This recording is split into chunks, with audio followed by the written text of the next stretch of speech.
Jules Beer, brewed in Market Drayton, only 20-minute drive away or so. So very, very local. We're fortunate that we're one of 43 other Jules businesses that sell the beer. Nowhere else you can get it in the world.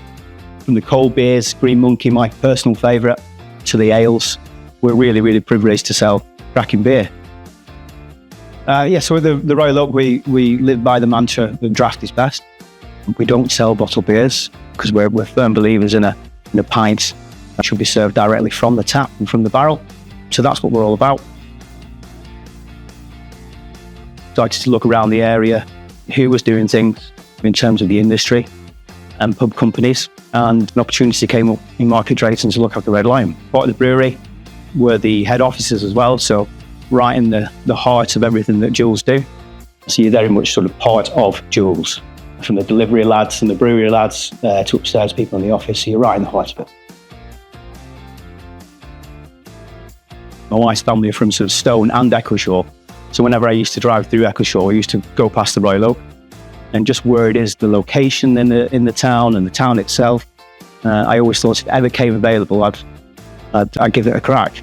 And then after 18 months, it did come available. So I applied and went through the whole process of it, and thankfully I was given the opportunity to look after the Royal Oak. Process was quite a in-depth process, I suppose you'd say. So understanding the Royal Oak, the business that I was actually applying for, making sure I had an understanding of that, preparing a business plan, discussing the business plan with yourselves, and then going on from there. I suppose my time at the brewery gave me an understanding of what Jules is all about, particularly being part of things like the brewery tour and welcoming people to the brewery through the Red Lion. So that really gave me an understanding of what Jules do and the history as well, which I think helped in the whole process of taking on the Royal Oak. There was various times where we sat down and we spoke about what's best for the pub and how we can improve the offer here, and then moving into the actual refurbishment for the 12 weeks. I felt it was part of it. Certainly the suggestions that I was making were taken on board by Luke and the build team. And in terms of what it's done for us, it's very much retained its character.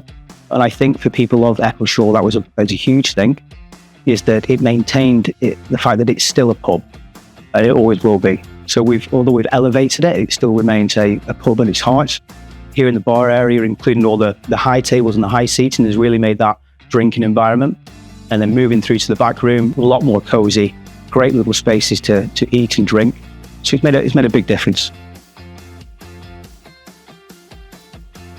It's a small, tightly knit unit who look after Jules Brewery. So you very much feel part of the process. The feedback that the tenants give, and also from the managed houses, you feel has an impact. And I feel that Jules are very open to those, whether it's constructive criticism or whether it's suggestions or whatever it may be. I feel Jules are very receptive to that. When you are a business owner of a pub like this, it's not just the history of the building, it's the people that come through the building.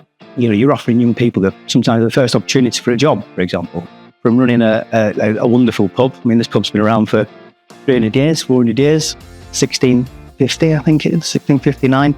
So in terms of that sort of history and that time span, for then me just to have this little part where I'm the custodian of it, means a lot. I think it's great, particularly when you move into some of the back areas of the pub that perhaps the public might not see, and you realise this is a very, very old building.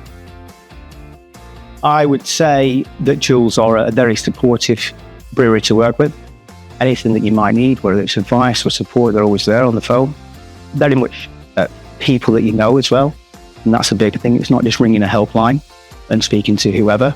You're speaking to people that you know and people that you've met. So there's that support there and guidance. It's very rewarding, and I think that support and the reward that you get from it makes it all worthwhile.